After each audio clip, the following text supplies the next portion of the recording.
9:10, the last confirmed sighting, and at 9:20, when Nicola's phone was found on the bench. Sorry, not found on the bench, when Nicola's phone was on the bench, believed to be on the bench, found at around 9:33.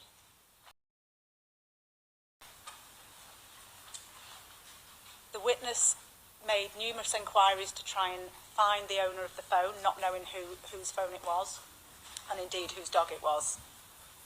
That led the witness to meet up with other people who did recognise the dog as Nicola's, and the school to which Nicola's children go was alerted at 10:50, as was her family.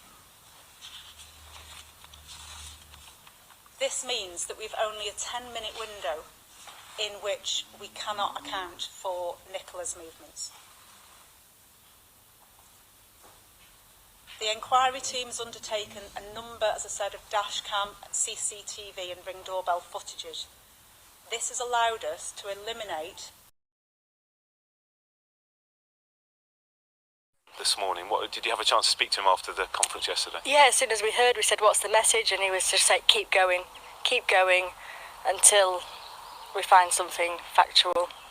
And you were here chatting to me yesterday, and you were so buoyed up and so hopeful, because the police had more calls, hadn't they? They had more information through. Did you get any sense of what that information might have been?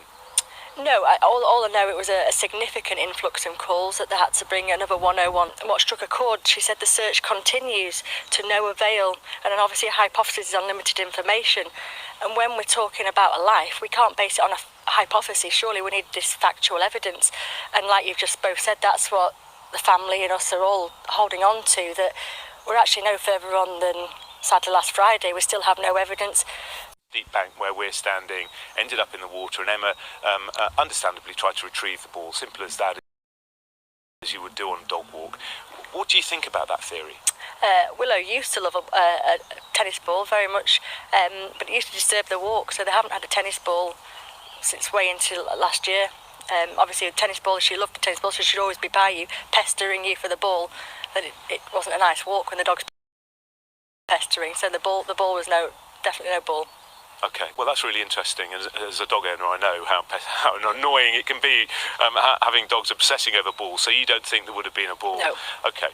And finally, what is your message today to people watching this who will share your anguish? They'll share the family's anguish and their desperation that perhaps things are narrowing down now in terms of getting Nikki back. What's your message? Again, yesterday they said they haven't explored all the avenues. We've got footage missing from Garstang Road, which is just outside of the river where you come into the gate for the walk. So we're appealing again for anybody that has the dashcam footage, any information on that. Then when we've explored that avenue, then hopefully the police can piece a bit more of the picture together. I know people will be coming out in the force today. We've had message after message, and we thank you. We've got routes set up for people to do today. We've actually overnight I think you've already shared it, we've got this 10-foot illuminated box that actually drove from Blackpool to Preston last night. It's going to be driving around. It's going to be prominently in St Michael's today, just to raise that awareness. And if someone can just shed a little bit of light to give us some evidence, that's all we're asking.